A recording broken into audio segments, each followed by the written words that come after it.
여러분 주보를 참고하실 때 여러분 앞에 귀의 소식 전하겠습니다.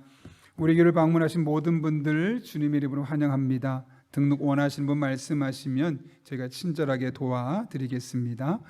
말씀과 함께 철로 역정 역사서 계속 진행하고 있고요. 적극적인 참여 부탁합니다.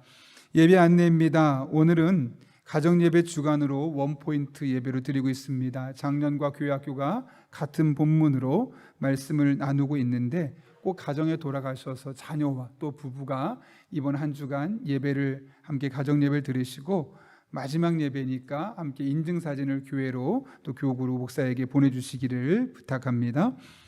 아울러 12월 25일을 블레싱데이로 삼고 우리가 지난 이번 한 주간 또 돌아온 한 주간 새벽 기도를 하고 있습니다. 현장에 나올 수 있으신 분들은 나오시고 혹여나 그것이 어려우신 분들은 가정에서 꼭 그 시간에 일어나서 자기 구역에 속해 있는 그 날짜에만큼은 적어도 일주일에 하루 정도 일어나서 새벽을 깨우고 기도하는 시간이 되었으면 좋겠습니다. 12월 25일 예배 안내입니다. 블레싱데이와 함께 성탄 감사 예배로 드리게 됩니다.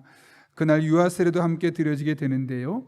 예배 신청 관련해서 새로운 방역에 의해서 좌석수의 30%까지 현장 참석이 가능합니다.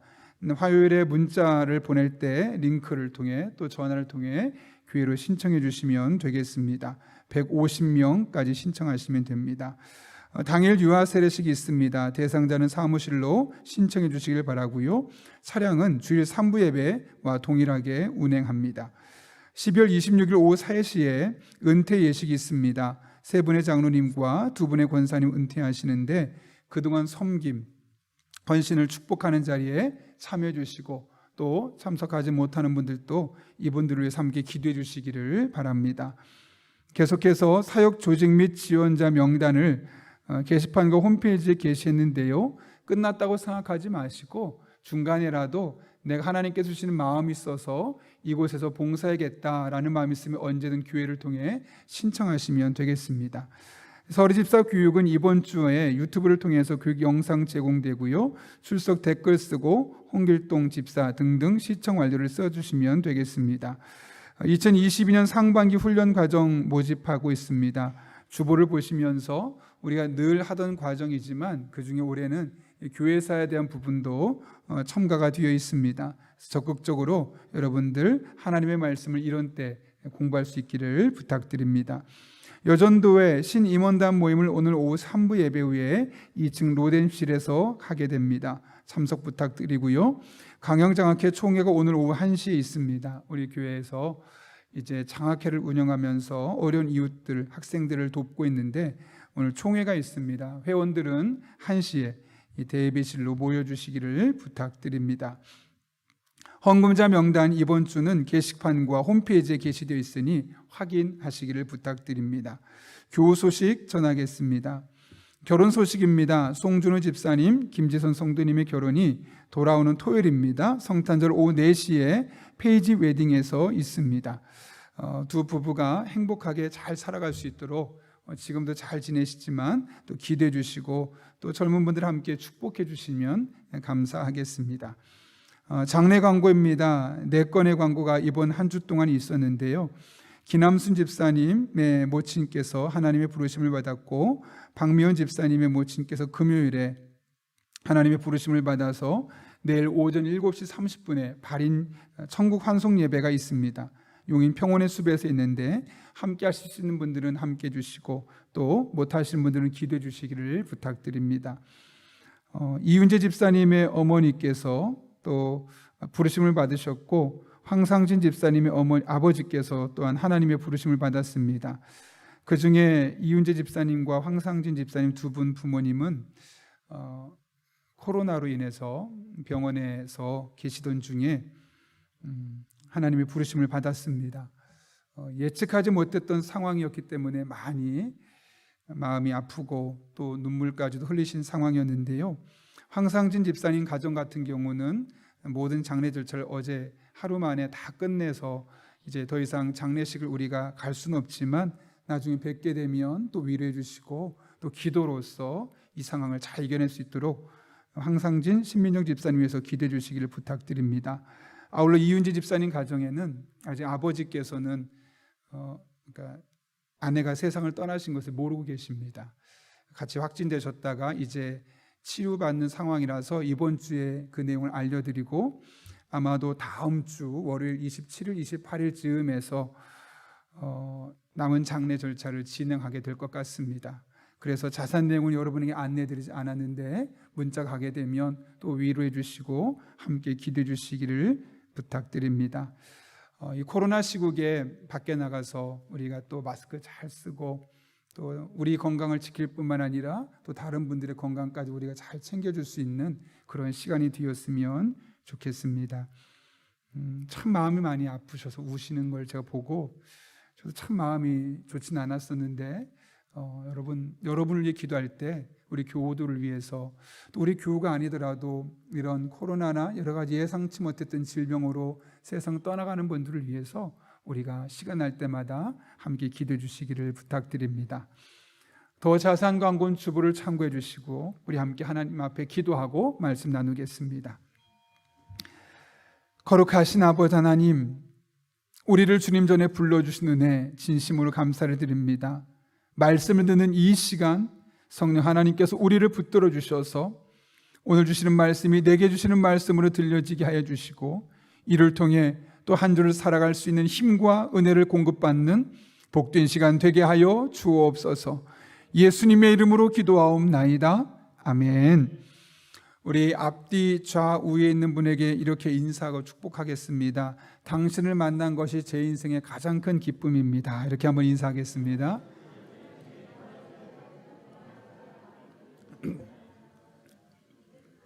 예, 어떤 분은 기쁨입니다만 하신 거 다 들었습니다. 예. 네. 제가 예전에 학교 다닐 때, 대학원 다닐 때 민주언론연합이라는 민언련에서 이 언론 교육을 받았던 적이 있습니다. 매일 신문과 방송을 통해서 수많은 정보들이 또 기사들이 뉴스들이 쏟아져 나오는데 어떻게 하면 그 많은 소식들을 선별적으로 잘 양질의 소식들을 선별해낼 수 있을지에 대한 이 교육을 받고 또 어떻게 하면 기사를 잘 쓸 수 있을지에 대한 교육을 받았던 적이 있습니다. 근데 그것이 필요한 것은 매일매일 쏟아져 나오는 기사 양이 엄청납니다. 그 뉴스의 양이 엄청난데 그 중에 어떤 것들은 거짓 뉴스가 있습니다. 또 어떤 것들은 어떤 정치적인 편향성 때문에 원래 메시지가 왜곡되는 경우도 적지 않게 발견할 수 있습니다. 그러다 보니 우리가 무분별하게 그냥 받아들이게 되면 그 정보를 제대로 받아들인 것이 아니라 잘못되어서 거짓 정보를 받아들이고 왜곡된 정보를 받아들일 수밖에 없는 것이죠. 그래서 그분들이 그때 교육할 때 이런 이야기를 했습니다. 그 중에 어떤 뉴스, 어떤 소식들은 정말 꼭 필요한 소식들이지만 어떤 것들은 굳이 듣지 않아도 되는 소식들도 많습니다. 그리고 어떤 것은 들어서 괜히 손해보는 소식들도 있습니다. 참 맞다라는 생각을 하게 되었습니다. 여러분, 우리의 삶에서 실제로 그런 것을 경험하지 않습니까? 우리가 날마다 듣는 수많은 소식들과 뉴스들, 어떤 것은 굳이 듣지 않아도 될 만한 것들이 얼마나 많습니까? 특히 최근에는 유튜브라는 멀티미디어 방송이 많은 사람에게 보여지다 보니까 그냥 틀어놓고 계속 있다 보면 AI로 인해서 내가 굳이 원치 않는, 듣지 않아도 되는 수많은 정보들을 우리에게 전달해 주게 됩니다. 그러다 보면 정말 듣지 않아도 되는, 아니 어쩌면 들었기 때문에 내게 손해가 되는 정보들과 소식들이 얼마나 많이 우리에게 전달되는지 모릅니다. 신앙생활에서도 그렇죠. 어떤 경우는 듣지 말아야 될 것, 들어도 큰 의미가 없는 것들이 있는 반면 어떤 것은 꼭 들어야만 하는 그런 소식들이 있습니다. 복음이 바로 그런 것이죠. 예수님께서 나를 위해, 나의 죄를 위해 십자가에 대신 못 박혀 죽으셨고 그로 말미암아 나의 모든 죄가 용서받게 되었으며 그로 인해 내가 하나님의 자녀가 되었고 천국 백성이 되어서 이 세상을 떠나는 그날 나는 하나님 계신 천국으로 갈 수 있게 되어졌다. 그것이 바로 복음이고 이 소식은 모든 사람이 반드시 들어야만 하는 절대적으로 필요한 메시지입니다. 꼭 들어야 하고 듣는 것으로 끝나는 것이 아니라 내 마음에 새겨야만 하는 것이죠. 그러면 그 사람이 어떠한지와 상관없이 그 사람은 반드시 하나님의 자녀가 되는 것이고 천국 백성이 될 수 있습니다. 그러나 듣지 않았다면, 아니 들었어도 내게 주신 말씀으로 받지 않고 내 마음에 담아두지 않았다면 그 사람은 비록 사람들이 성공했다고 말할 수 있을지언정, 많은 부를 축적하고 많은 사람에게 인정받을 수 있는 사람일지언정, 그의 영혼은 죽게 되어 있습니다. 복음은 본디 기쁜 소식이지만 그 말씀을, 그 복음의 소식을 받아들여야 하지 않고, 아니 들었어도 그렇구나라고 그냥 지나치는 사람에게는 복음이 오히려 또 다른 슬픔의 소식이 될 수도 있는 것이죠. 그런 의미에서 복음의 소식을 받아들이고 하나님의 자녀로 살아가는 우리는 정말 복받은 사람임을 확신할 수 있기를 바랍니다. 오늘 본문은 하나님께서 천사를 통해 가르쳐 주신 기쁜 소식에 대한 말씀입니다. 예수님께서 탄생하시고 난 이후에 천사가 목자들에게, 양을 치고 있는 목자들에게 나타나셔서 아주 중요한 메시지를 하나 전하죠. 그것이 바로 오늘 본문 10절인데 이렇게 기록되어 있습니다. 천사가 이르되 무서워하지 말라. 보라, 내가 온 백성에게 미칠 큰 기쁨의 좋은 소식을 너희에게 전하노라. 여기 본문에 보게 되면 큰 기쁨의 좋은 소식, 우린 그걸 그냥 보면 그냥 좋은 소식이구나 하고 넘어갈 수 있지만, 사실 저 말씀을 자세히 생각해 보면 엄청난 소식임을 깨닫게 됩니다. 세 가지 모습을 갖추고 있죠. 첫 번째로 천사가 전했던 소식은 큰 소식입니다. 큰 소식과 작은 소식이 있을 수 있다면 천사가 보냈던 소식은 큰 소식이고, 두 번째로는 기쁜 소식입니다. 이 세상에는 기쁜 소식과 슬픈 소식이 있을 수 있죠. 그런데 그 중에 천사가 전했던 소식은 기쁜 소식이었다는 겁니다. 세 번째로 그것은 좋은 소식입니다. 좋은 소식과 나쁜 소식이 있을 때 좋은 소식으로 전해 주었다는 겁니다. 따라서 천사가 전해 주었던 큰 기쁨의 좋은 소식은 단순하게 좋은 소식이구나 정도가 아니라 큰 소식입니다. 슬픔이 없는 기쁜 소식입니다. 나쁜 것이 없는 좋은 소식입니다. 다른 말로 하면 인간이 경험할 수 있는 최고의 소식이라는 것을 말씀하고 있는 것이죠. 그렇다면 여러분, 인간이 이 세상을 경험하면서 경험할 수 있는 최고의 소식은 도대체 무엇일까요? 11절입니다. 오늘 다윗의 동네 너희를 위하여 구주가 나셨으니 곧 그리스도 주시니라. 구주가 나셨다라고 말합니다. 이 구주라는 단어는 헬라어로 소테르라는 단어인데요, 이게 구약에서는 하나님께만 쓰였던 단어입니다. 여러분, 하나님께서 하나님의 자녀들에게 어떤 일을 행하셨습니까? 적으로부터 보호해 주시고 지켜주시고 질병에서 고침받게 하시고, 이런 일들을 하나님이 이스라엘 백성들에게 하셨죠. 그런데 그 하나님을 지금 누구에게 적용하고 있느냐? 구주. 12절에 보면 그분이 바로 아기 예수임을 말씀하고 있습니다. 예수님께서 이 땅에 오셔서 하나님께서 이스라엘 백성들에게 하셨던 그 일을 동일하게 하실 것이다. 그들을 지켜주고 보호해주고 질병에서 고침받게 하고 그들을 어려운 상황에서 건져주실 것이다, 구원해 주실 것이다 라고 말씀하고 있는 겁니다. 여러분, 예수님께서 이 땅에 오셨습니다. 그리고 우리를 대신해서 십자가에서 못 박혀 죽으셨습니다. 그 결과 우리는 구원을 받았고 그렇게 하나님의 자녀가 되었고 천국의 백성이 될 수 있었습니다. 이것이 바로 예수 그리스도께서 구원을 통해서 우리에게 베푸시는 놀라운 은혜입니다. 그런데 오늘 이 소식이 도대체 누구의 것이라고 말씀합니까? 오늘 11절 보면 오늘 다윗의 동네 너희를 위하여 구주가 나셨으니, 여기 너희라고 되어 있습니다. 너희는 누구를 말할까요? 이 이야기를 듣고 있는 목자들을 이야기하는 겁니다. 여러분, 그렇다면 목자들에게 이 말씀이 첫 번째로 들려진 것인데 이게 어떤 의미가 있을까요? 우리가 생각하는 오늘날의 목자는 어떨까요? 큰 목장을 운영하면서 돈을 많이 버는 그런 목장주, 목장의 소유주 이런 느낌이겠지만 예수님 당시의 목자들은 그런 존재들이 아니었고요. 그 직업 자체가 매우 비천하다, 천하다라고 인정받는 직업이었습니다. 더군다나 목자들 중에 많은 사람들은 다른 사람의 물건을 훔쳐가는 도둑들도 있었기 때문에 일반인들에게 당신 직업이 무엇이요? 예, 목자입니다 라고 그러면 먼저 의심부터 하고 보는 사람들이었고, 그러다 보니 그들은 마을에 돌아갈 때도 자기가 들어가고 싶다고 들어갈 수 있는 것이 아니라 그 마을 사람이 허락해 주어야지만 들어갈 수 있는 그런 존재들이었습니다.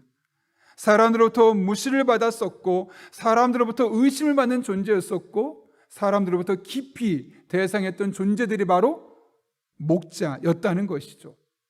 그런데 예수님께서 이 땅에 태어나신 것을 가장 먼저 전한 것이 누구라고요? 목자였다는 사실을 오늘 누가복음은 우리에게 말씀하고 있는 것이죠. 여러분, 목자들은 다른 말로 하면 이 은혜 소식을 들을 만한 자격이 없는 사람들이었습니다. 왜냐하면 그 당시에 많은 사람으로부터 저 멀리 뒤로 취급해야 되는 사람들이었기 때문이죠. 그런데 하나님은 그들에게 먼저 찾아오셔서 그들이 위한 예수 그리스도의 구원자가 오셨음을 말씀해 주셨다는 것이죠. 그 기쁜 소식을 들을 만한 자격이 없는 자들에게 먼저 말씀하셨고 찾아오셨다는 겁니다. 우리는 이것을 일컬어 은혜라고 말하고 있죠. 그런데 여러분, 이것이 비단 어디 목자에게만 해당되겠습니까? 우리 또한 다르지 않습니다. 우리 중에 과연 누가 하나님의 구원을 받을 만한 자격이 있는 사람입니까? 우리 중에 누가 예수 그리스도의 십자가로 말미암아 구원받을 만한 자격이 있는 사람이 도대체 누가 있습니까? 우리 모두 다 죄인입니다. 아무리 돈이 많다 할지라도, 아무리 높은 지위에 있다 할지라도 우린 누구나 다 죄인입니다. 그래서 그 죄의 문제는 아무도 해결할 수 없기 때문에 우리는 구원받을 수 없는 존재들이었습니다. 그런데 구원받을 자격이 없는 우리에게 하나님께서 하나밖에 없는 아들을 이 땅에 보내셔서 십자가를 대신 지게 함을 통해서 우리를 구원해 주셨다는 것이죠. 그러니 여러분, 예수 그리스도의 십자가 사건이 우리에게 얼마나 큰 기쁨이고 얼마나 큰 감격으로 다가와야 되겠습니까? 감히 받을 수 없는 자격이 있는, 그 자격이 없는 우리들에게 그 은혜를 주셨는데 얼마나 큰 은혜요, 얼마나 큰 감격이요, 얼마나 큰 감사로 이것을 우리가 받아들여야 되겠습니까? 그래서 사도 바울은 로마서 5장에서 이렇게 말합니다. 우리가 아직 연약할 때 기약대로 그리스도께서 경건하지 않은 자를 위하여 죽으셨도다. 8절에 우리가 아직 죄인 되었을 때 그리스도께서 우리를 위하여 죽으심으로 하나님께서 우리에 대한 자기의 사랑을 확증하셨느니라. 10절에 곧 우리가 원수 되었을 때 그의 아들의 죽으심으로 말미암아 하나님과 화목하게 되었은즉 화목하게 된 자로서는 더욱 그의 살아나심으로 말미암아 구원을 받을 것이니라. 여기 우리가 어떤 존재였다고 말합니까? 연약했던, 죄인되었던, 원수되었던, 다른 말로 말하면 자격이 하나도 없었던 존재들이었다는 것이죠.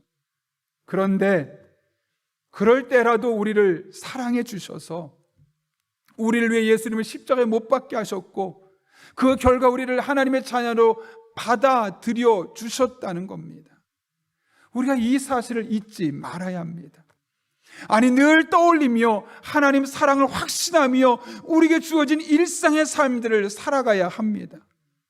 그럴 때 십자가의 그 복음의 사건이 오늘날 동일하게 우리 삶에서 재현될 수 있는 것이죠. 우리가 왜 십자가를 묵상하면서도, 하나님의 십자가를 찬송하면서도 왜 우리에게 눈물이 나지 않는 걸까요? 이 구원의 감격, 아무런 자격이 없음에도 불구하고 나를 구원해 주셨다는 그 감격이 우리 안에 사라졌기 때문에, 그래서 그 2000년 전 십자가 사건이 오늘날 나에게 삶에 다시 재현되지 않고 있기 때문에 눈물이 없는 겁니다. 감동이 없는 겁니다. 감사가 없는 겁니다. 당연한 것으로 착각하며 살아가고 있는 겁니다. 그러나 우리가 얼마나 자격 없는지를 다시 한번 떠올리며 나를 위해 십자가에 못 박히신 예수님의 은혜를 다시 한번 생각하며 그 은혜를 감격하며 살아가게 된다면 우리는 늘 십자가 안에 눈물을 흘릴 수밖에 없고 늘 십자가를 찬송하며 우리는 하나님 앞에 감사하며 감격할 수밖에 없는 것입니다. 바라긴 여러분들에게 십자가의 은혜가, 그 2000년 전 십자가의 은혜가 찬송할 때마다, 십자가를 바라볼 때마다 다시 생생하게 재현될 수 있기를 예수님의 이름으로 축원합니다. 유기성 목사님이 쓴 내가 나를 사랑하느냐라는 책이 있는데요, 그 책에 보게 되면 한 부부, 목사님 부부의 이야기가 있습니다. 세 번째 아이를 낳았는데 아이가 다운 증후군 장애를 갖고 태어난 겁니다. 가슴이 썰렁했다고 합니다. 한동안 밥도 먹을 수 없었고 잠도 제대로 잘 수 없었다고 합니다. 하나님께 원망의 마음이 생기는 거죠. 하나님, 저 사랑하신다면서요, 저를 사랑하셔서 하나밖에 없는 아들 예수님을 십자가에 못 박으셨다면서요, 그런데 왜 저에게 이런 일이 생기는 겁니까? 아니, 하나님, 저 목사잖아요. 제가 목회를 정말 잘하길 원하신다면 건강한 아이를 낳게 해주셔서 그 아이 신경 쓰지 않고 목회만 전념할 수 있게 해주시는 거 아니겠습니까? 막 그런 마음이 생기는 겁니다. 하나님이 정말 나를 사랑한다면 이런 일이 생겨서는 안 되지. 하나님 정말 나를 사랑한다면 좋은 일이 있어야지. 하나님이 나를 사랑하는 게 아닐지도 몰라. 그런 마음이 계속해서 목사님 마음에 생겨서 힘든 시간을 보내는 겁니다. 그런데 문득 하나님께서 이런 마음을 주시는 겁니다. 야, 만약 이 아이가 너희 집에서 태어나지 않았다면 이 아이는 어쩌면 아예 이 세상에 존재하지 않았을지도 몰라. 아니, 이 아이가 다른 가정에서 태어났다면 어쩌면 어린 시절에 버림받았을지도 몰라. 그런데 너는 사랑으로 잘 키울 수 있을 것 같아서 내가 너의 가정에 이 아이를 준 거야. 그런 마음이 드는 겁니다. 그러면서 아이를 바라보니 사랑스럽죠. 하나님 주신 그 눈으로 보니 사랑스럽죠. 그런데 문득 그런 마음이 드는 겁니다. 마치 자신이 하나님 앞에 그런 다운 증후군을 앓고 있는 아이 같은 모습인데, 그래서 하나님께 특별히 유익하지도 않은데, 아니 오히려 하나님 마음을 아프게 하는 존재인데, 그럼에도 불구하고 하나님 나를 사랑하시는구나. 우리의 집에 이 다운 증후군 아이가 장애를 갖고 태어났지만 내가 아버지로서 이 아이를 사랑하고 끝까지 이 아이 인생을 책임지려고 하는 것처럼 하나님도 나를 그렇게 보고 계시겠구나. 내가 하나님께 그렇게 대단한 일을 한 것도 없고 하나님 마음을 시원케 해드리는 것도 없고 특별한 업적을 남긴 것도 없겠지만 하나님은 여전히 나를 그럼에도 불구하고 사랑하시는구나. 그 사실이 깨달아지게 되었던 겁니다. 그러면서 이 아이는 하나님께서 내가 너를 얼마나 사랑하는지를 아이를 볼 때마다 생각하라고 주신 선물이고 축복이구나. 그렇게 보기 시작하니까 정말 달라지는 겁니다. 그 아이, 장애를 가진 아이를 볼 때 마음이 얼마나 아프겠습니까? 얼마나 속상하겠습니까? 그런데 그때마다 하나님이 그렇게 말하는 것 같더랍니다. 아들아, 내가 너를 그렇게 사랑해. 아들아, 네가 지금 그런 모습이지? 그래도 나는 여전히 너를 사랑해. 그런 마음이 생기니까 눈물 펑펑 흘리며 하나님 앞에 회개하며, 하나님, 제가 앞으로 하나님의 사랑을 확신하며 이 하나님의 사랑을, 아이를 사랑하며 그 사랑으로 성도를 사랑하며 목회하겠습니다.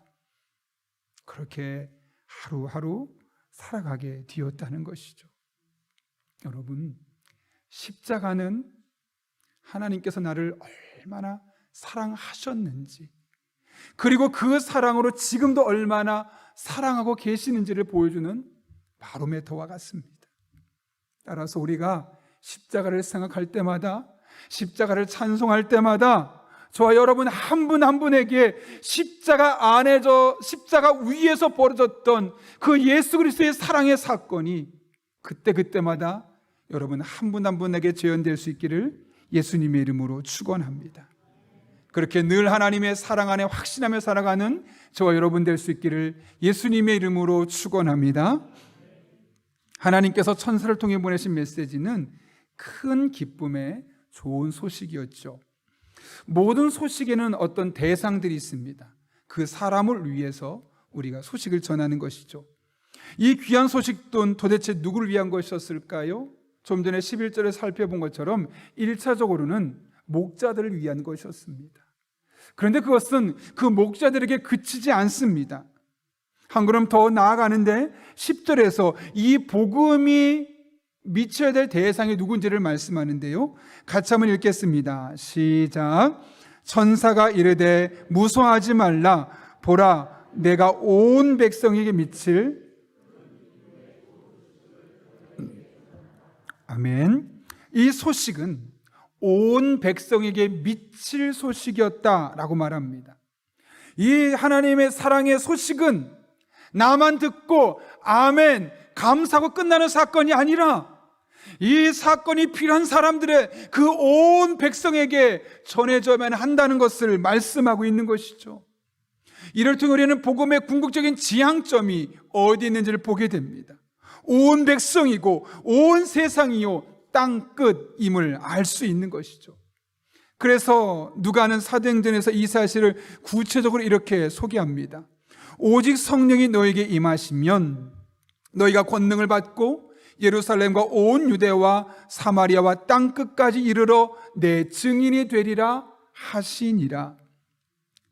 땅 끝까지라고 말하고 있죠. 마태는 마태복음 28장 19절에서 모든 민족으로 제자를 삼으라 라고 말씀하고 있습니다.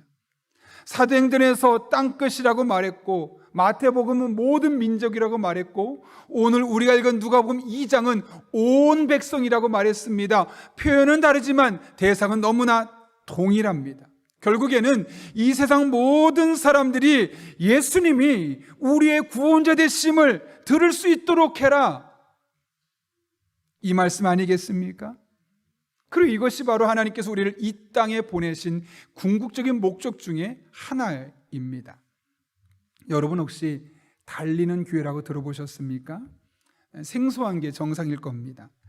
우리가 타고 다니는 택시, 이 택시 선교회가 달리는 교회라는 이름으로 선교를 하고 있는데요. 1980년대 초에 시작된 이 사역이 지금은 전국에 70개의 선교회가 있고 그 70개 선교회 무려 6천여 명의 택시 기사분들이 이 복음을 전하기 위해서 운전을 하고 있다는 겁니다. 이 일은 지금 사진에 보이는 잠실중앙교회 윤부아 장로님을 통해 시작되었습니다. 1981년 복음의 불모지였던 개인 택시 조합에 들어가서 운전기사 선교회를 만들었습니다. 그러면서 1대부터 5대까지 본인이 회장을 하면서 택시 운전기사나 또 이웃들이나 또 불이웃, 또 택시기사나 버스 이 기사들, 이분들에게 복음을 전하고 이미지를 좋게 만드는 일을 계속해서 해오셨던 것이죠. 터미널이나 공항이나 식당을 가는 곳마다 전도지를 주고 또 그들에게 전도용 선물을 나눠주면서 복음을 전하고 또 기회가 되면 그들끼리 힘을 모아서 돈을 모으고 시간을 내어서 본인의 택시로 몸이 불편한 장애인과 독거노인에 발휘되어서 관광도 시켜주고 그러면서 그들에게 오고 가는 길에 복음을 전하는 일들을 감당하고 있었다는 것이죠.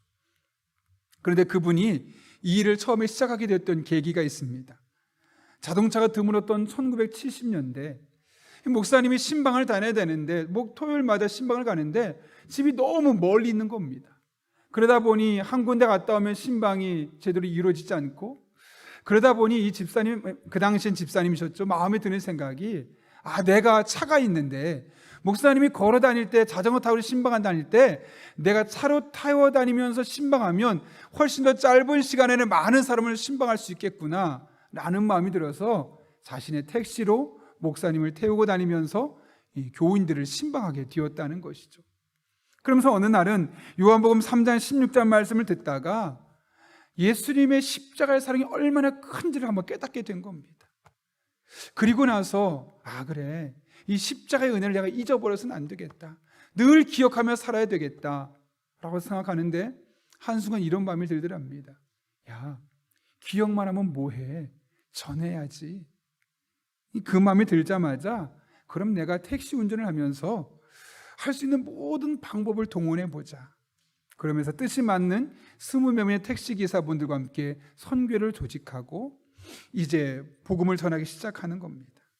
터미널 등에서 대기하고 있는 운전기사들에게 커피도 주고 빵도 주고 전도용 볼펜도 주면서 복음을 전하고 선교 회원을 모집하기도 하고, 그러면서 회원이 점점 늘어나게 되었던 것이죠. 그러면 전도하니까 모든 사람들이 쉽게 받아주었느냐? 그렇지 않았습니다. 예를 들면 공항에서 전도하면 돈이나 더 벌어서 따뜻한 밥이나 먹지 왜 쓸데없는 짓 하느냐? 경비원들이 무시하고 그 사람들 나가라고 밖으로 쫓아내는 일들도 많았습니다. 더군다나 같은 운전기사들도 하루 벌어먹고 사는 우리가 무슨 놈의 전도냐? 라고 말하면서 조롱하고 비난하기도 했습니다. 어떤 사람은 돌을 던지면서 나가라고, 전도하지 말라고 하는 사람도 있었다고 하죠. 4번의 교통상을 당하면서도 죽을 고비를 여러 번 넘기면서도 그만두고 싶었지만 그만둘 수가 없었습니다.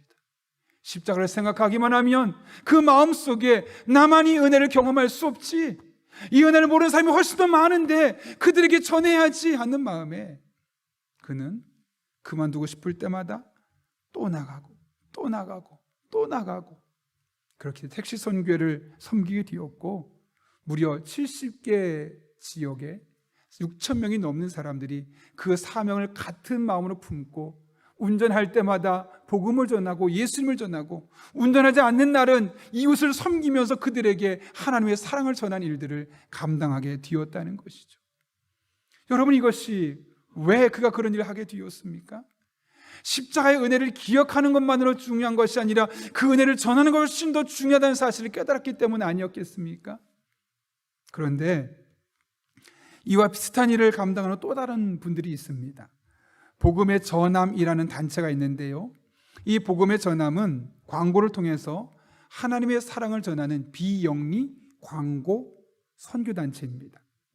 얼마 전에 미국의 대표적인 거리인 뉴욕 브로드웨이 47번가에 하나님이 당신들을 사랑한다라는 그런 메시지를 광고로서 게시하기도 했고, 지금 우리가 화면에 보고 있는 것은 남미 지역에도 지금 저렇게 많은 곳에 하나님 안에서, 예수님 안에서 모든 것이 오케이라고 그런 복음을 전하고 사랑을 전하고 있습니다. 고정민 이사장이 대표로 있는데요, 그가 이 단체를 세운 이유에 대해서 이렇게 설명합니다. 하나님의 사랑을 접할 기회를 갖기 어려운 우리 주변의 이웃들에게, 그리고 기독교에 대한 부정적인 선입관으로 마음의 벽을 쌓고 있는 많은 사람들에게, 그렇죠? 우리가 복음을 전하지 않는다면 그들이 복음을 어떻게 받아들이겠습니까? 어떻게 그들이 하나님의 사랑을 알 수 있겠습니까? 그래서 우리 주변에 하나님의 사랑을 접하기 어려운 사람들이 많이 있습니다. 또 이 기독교에 대해서 이미 부정적인 생각이 가득한 사람이 많이 있습니다. 그들에게 어떻게 하면 복음을 좀 색다른 방법으로 전할 수 있을까? 굳이 내가 가서 말하지 않아도 그들에게 간접적이나마 하나님의 사랑을 체험할 수 있는, 하나님의 사랑을 인식할 수 있는, 인지할 수 있는 기회를 어떻게 제공할 수 있을까 하다 만들어낸 것이 광고였다는 것이죠. 그는 20년을 광고업계에서 일했습니다. 1990년대 가장 유망했던 직업이 광고계라고 하고, 그는 일찍이 광고계에 뛰어들어서 빨리 인정받았고 자신의 사업처를 갖고 꽤 많은 사람이 자신의 이름을 알아줄 정도로 그는 성공한 사업가였습니다. 그런데 어느 날 그의 사무실에 늘 생수통을 메고 와서 생수통을 바꿔주던 한 분이 있는데, 그분이 가고 나서 보면 생수통에 조그만 스티커가 붙어 있습니다. 성경 구절입니다. 물통이 바뀔 때마다 성경 구절을 붙여놓고 가서 어느 날은 그분을 불러서 어떻게 이런 일을 하게 되었는지 물어보게 된 것이죠. 그랬더니 그분이 이런 말을 했다고 합니다. 작은 일이지만 내가 가진 미천한 직업으로도 하나님의 복음을 전할 수 있음을 알았기에 이 일을 시작하게 되었고, 매일매일 이렇게 복음을 전해서 저는 너무나 행복합니다 라는 이야기를 했다는 것이죠. 근데 그 말을 듣는 순간 큰 충격을 받는 겁니다. 나는 저 사람보다 더 돈도 많이 벌고, 나는 저 사람보다 훨씬 더 많은 영향력, 큰 영향력을 갖고 있는데 나는 도대체 복음을 전하기 위해서 그동안 한 것이 무엇이 있는가? 아무것도 없음을 깨닫게 되었습니다. 그러면서 혹시 그럼 내가 잘할 수 있는 것, 내가 가지고 있는 달란트를 통해 하나님의 영광을 어떻게 드러낼 수 있을까? 내가 가진 직업으로 어떻게 하나님의 그 복음을 전하며 살아갈 수 있을까? 고민하며 기도하게 되었던 겁니다. 그러다가 내가 가장 잘할 수 있는 것은 광고지, 광고. 그러면 광고를 통해서 하나님을 알리자. 광고를 통해서 복음을 전하자. 결단하게 되었고, 이제 지금은 광고로, 버스 광고로, 또 가게 앞에 세우는 광고로, 저렇게 커다란 5개의 광고로 하나님이 우리를 얼마나 사랑하시는지, 하나님 안에 거하는 삶이 얼마나 복된 삶인지를 다양한 연예인들의 얼굴을 이용해서 그렇게 복음을 전하고 있는 겁니다. 여러분, 이렇게 복음 전하는 것이 너무나 필요한데 오늘날 많은 사람들이 복음 전하는 일을 꺼려하고 있습니다. 특별히 코로나로 인해서 기독교에 대한 신뢰도가 많이 떨어진 시점에서 복음을 전하는 것을 더욱더 주저하고 있죠. 그런데 복음을 전하는 것은 하나님께서 우리에게 맡겨주신 사명입니다. 온 백성에게 복음을 전하는 일이 특별한 사명입니다. 왜냐하면 이것은 아무나 할 수 있는 일이 아니기 때문에 그렇습니다.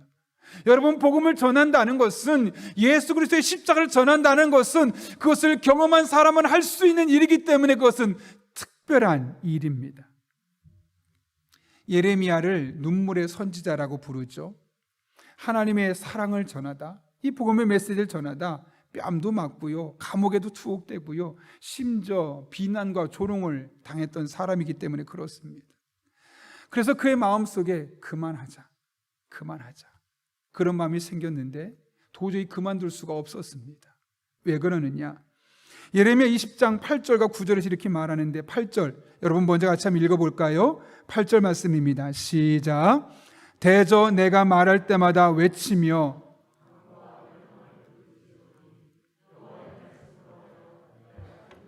치욕과 모욕거리가 되미니이다. 예, 이게 지금 예레미야 상황입니다.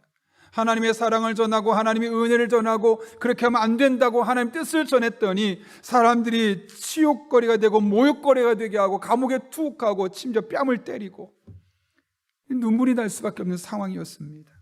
그래서 9절 보면 내가 다시는 여호와를 선포하지 아니하며 그 이름으로 말하지 아니하리라. 내가 다시는 이제 복음 전하지 않을래, 내가 다시는 하나님의 사랑 전하지 않을래 라고 했지만 그럴 수 없었다는 거죠. 왜요?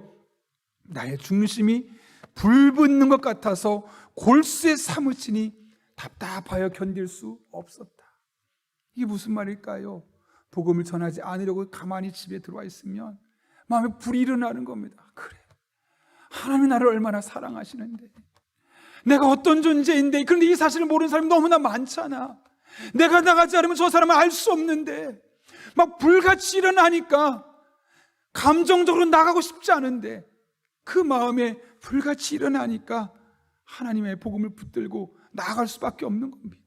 맞아도 복음을 전하고, 감옥에 투옥돼도 복음을 전하고, 멸시와 조롱을 당해도 복음을 전하고, 그렇게 복음을 전할 수밖에 없었다는 거죠. 여러분, 십자가의 은혜가 얼마나 귀한지를 모르는 사람이 어떻게 생생하게 복음의 메시지를 전할 수 있겠습니까? 복음의 메시지가 생생하게 전달될 수 있는 것은 우리만 가능한 겁니다. 예수님의 십자가의 은혜를 경험한 우리만 그 사실을 생생하게 전할 수 있는 겁니다. 그래서 우리가 전해야 하는 겁니다. 우리가 전하지 않으면 그 누구도 십자가 위에서 이루어졌던 그 사랑의 사건이 얼마나 놀라운 것인지, 얼마나 감동적인 것인지를 제대로 전할 수 없기 때문이에요. 25일이 우리가 블레싱 데이로 삼고 한 달 동안 기대는 날입니다.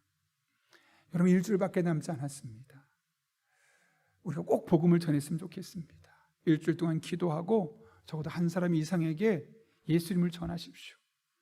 여러분이 예수님을 만나고 그 십자가의 은혜를 경험했던 그때 감정으로 돌아가서 그분들에게 복음을 전해 보십시오. 그러면 여러분이 씨를 뿌렸기 때문에 누군가 옆에서 물을 줄 것입니다. 그리고 하나님 반드시 그곳에 열매가 맺히게 하실 것입니다. 이번에 오지 않아도 좋습니다. 이번에 거부해도 좋습니다. 그러나 우리는 그 복음의 사명을 받은 자로서 여러분이 십자가에서 경험했던 그 은혜를 전하고 또 전해야만 하는 겁니다. 그 복음의 사명을 감당할 때 여러분을 통해 한 영혼이 구원받는 놀라운 역사가 임할 수 있기를 예수님의 이름으로 축원합니다. 함께 기도하겠습니다.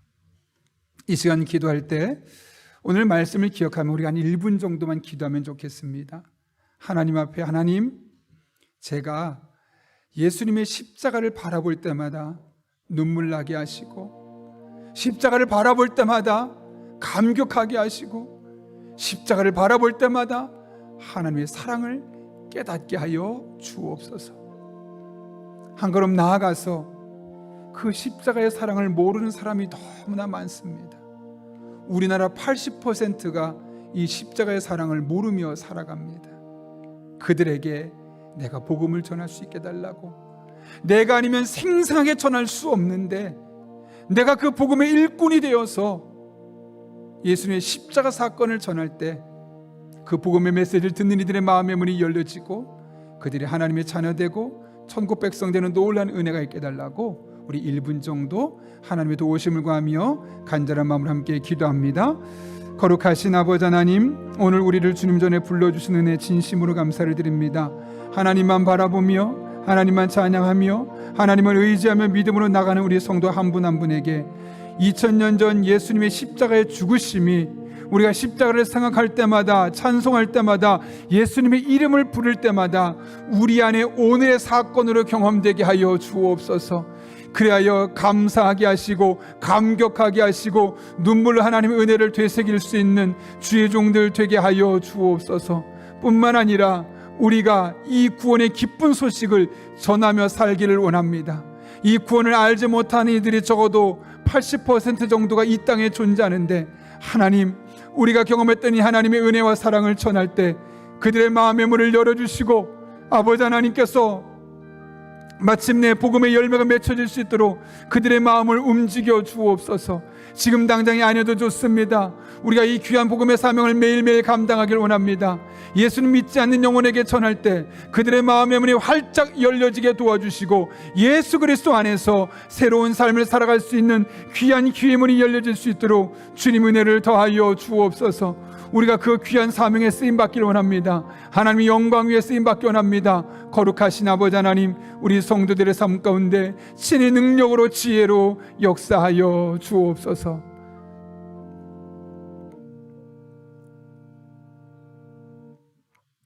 거룩하신 아버지 하나님, 오늘도 귀한 말씀을 통하여 예수님께서 이 땅에 오셔서 2000년 전에 이루셨던 그 십자가의 사건이 나를 향한 엄청난 사랑의 사건이었음을 다시 깨닫게 하시는 은혜 진심으로 감사를 드립니다. 늘 예수님의 이름만 불러도, 십자가를 바라보기만 해도 그 사랑이 내 안에 오늘의 사건으로 재해석되게 도와주시고, 그렇게 늘 감사와 감격 속에 살아갈 수 있는 주의 종들의 삶 되게 하여 주옵소서. 그런데 이것을 모르는 사람이 너무나 많습니다. 그것을 경험하지 아니한 우리가 전하지 않으면 누가 생생하게 그 은혜를 전할 수 있겠습니까? 우리 성도들에게 그 생생한 은혜를 전할 수 있는 용기를 주시고, 그렇게 복음의 메시지를 전할 때 그 말씀을 듣는 이들의 마음의 문이 활짝 열려지고 하나님을 받아들이고 예수님을 나의 구주로 영접하는 놀라운 은혜가 임하게 하여 주옵소서. 예수님의 이름으로 기도하옵나이다. 아멘.